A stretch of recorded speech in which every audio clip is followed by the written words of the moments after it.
Good morning विद्यार्थी मित्रों। कक्षा 12 विषय भूगोल पाठ 9 प्राकृतिक संसाधन। इस वीडियो में हम लोग कृषि के बारे में जानकारी प्राप्त करेंगे। भूमि का कृषि के लिए उपयोग मानव प्राचीन काल से ही करता रहा है। कृषि की शुरुआत के साथ मानव का स्थायी जीवन शुरू हुआ है।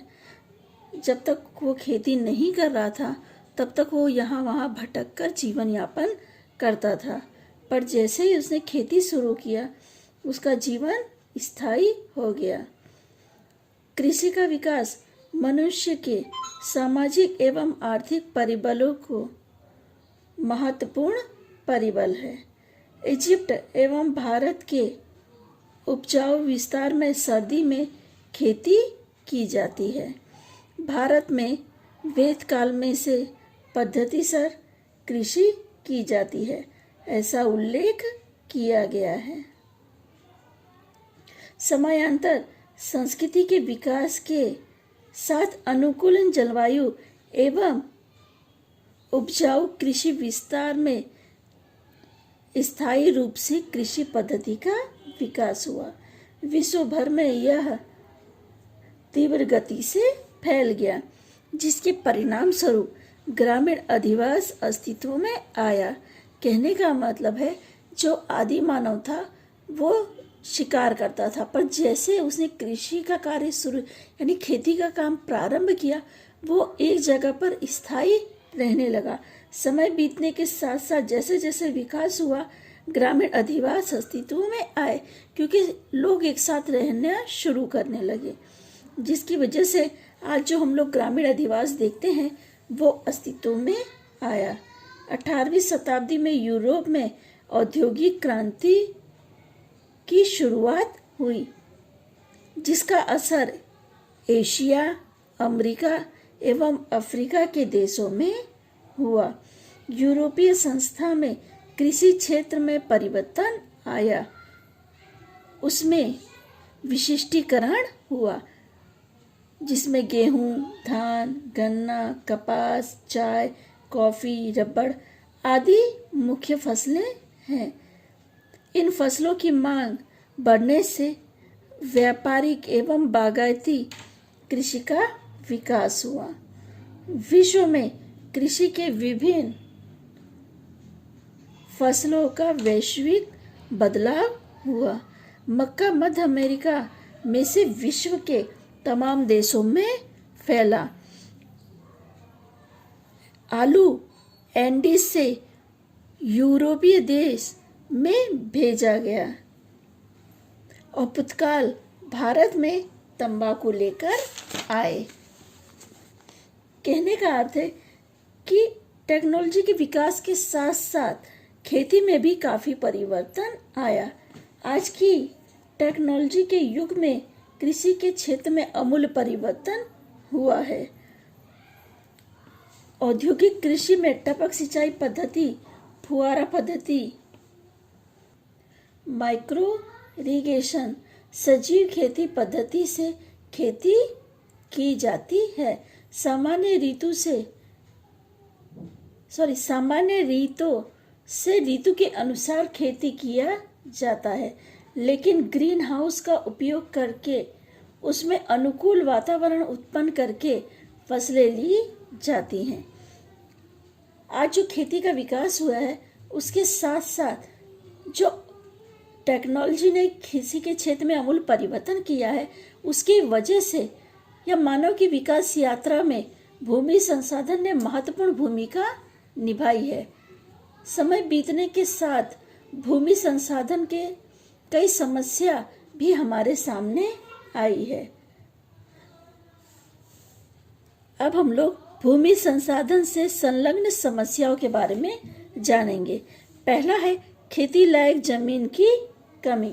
शहरीकरण, औद्योगिकरण, सड़क मार्ग एवं रेल मार्ग इत्यादि के परिणाम स्वरूप जो खेती लायक जमीन थी वो काफी कम हुई है, क्योंकि आज तीव्र गति से शहरीकरण हो रहा है। नए नए उद्योगों की स्थापना की जा रही है, जिसकी वजह से क्या है, जो खेती लायक जमीन है वो कम हो रही है। दूसरा टॉपिक है अधिक सिंचाई से क्षारीकरण। सिंचाई के संसाधनों के बढ़ने से जमीन वर्ष में 3 बार फसलें ली जाती है। परिणाम स्वरूप सिंचाई का अधिक मात्रा में उपयोग करने से जमीन के नीचे की क्षारता उसका घनत्व कम होने से ऊपर जाती है, जिससे जमीन की क्षारता में वृद्धि होती है। कहने का अर्थ है कि अधिक से अधिक सिंचाई, अगर वर्ष में 3 बार खेती कर रहे हैं आप या 3 फसलें ले रहे हैं तो उसके लिए आपको पानी की भी आवश्यकता पड़ेगी। तो बोर के जरिए जमीन के अंदर का पानी का उपयोग किया जाता है। जितना अधिक पानी बोर से लिया जाएगा उतना अधिक ही क्षारता का प्रमाण पानी में बढ़ता जाएगा, यानी जमीन के अंदर के जो पानी है उसमें क्षारता का प्रमाण बढ़ जाएगा, जिससे जमीन क्या है, अनउपजाऊ बन जाएगी। अगला टॉपिक है जमीन का कटाव। जमीन के ऊपरी परत क्षार युक्त होने से जल संग्रह शक्ति कम हो जाती है। जैसा कि हमने ऊपर पढ़ा कि सिंचाई के साधन बढ़ने से वर्ष में 3 बार फसलें ली जाती हैं, तो फसल लेने से पानी का भी अधिक से अधिक मात्रा में उपयोग होगा, जिसकी वजह से क्या है, जो पानी क्षार युक्त हो जाएगा तो क्षार युक्त होने की वजह से जमीन के ऊपर का जो भाग है या जमीन के ऊपर जो परत है उसमें जल संग्रह करने की शक्ति कम हो जाएगी इस क्षार युक्त होने की वजह से, जिसके परिणाम स्वरूप अधिक वर्षा होने से जमीन का कटाव होता है। नदी के किनारे जंगलों का प्रमाण कम होने से जल प्रवाह तीव्र बन जाता है, जिससे निचले क्षेत्रों में बाढ़ की स्थिति उत्पन्न होती है, जिससे जमीन का कटाव होता है। अगला टॉपिक है निर्वनीकरण। शहरीकरण, औद्योगिकरण, सड़क मार्ग, रेल मार्ग, जंगल प्रदेश में हवाई जहाज केंद्र, कृषि को प्रोत्साहन, प्रदूषण आदि कारणों से जंगली विस्तार कम हुए हैं। परिणाम स्वरूप क्या है, बरसात का प्रमाण भी घटा है, जिससे जमीन का कटाव बढ़ता है। झूम प्रकार की खेती के कारण जंगल का परिणाम बढ़ा तो है, जिसकी वजह से जमीन की गुणवत्ता घट रही है।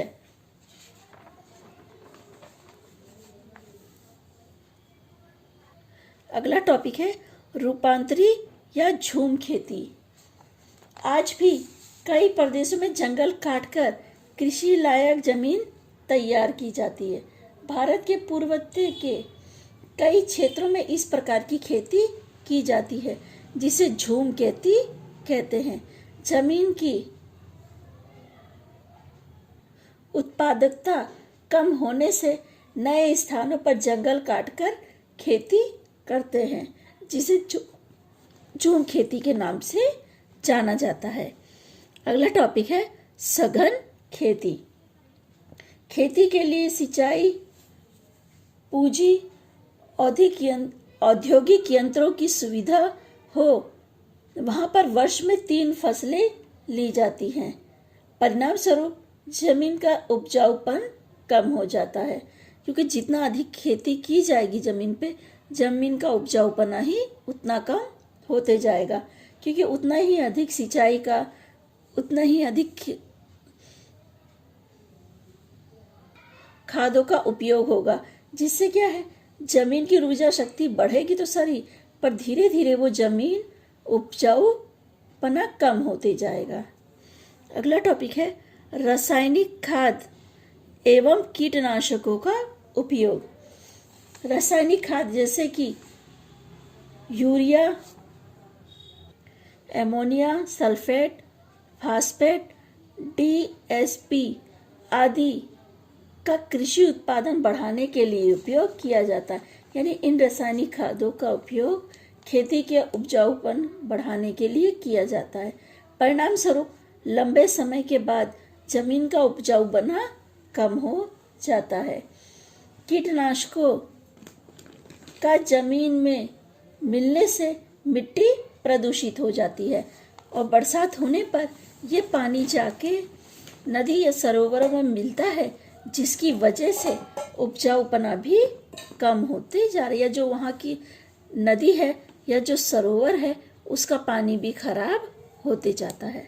ठीक है विद्यार्थी मित्रों, आगे की चर्चा हम लोग अगले वीडियो में करेंगे।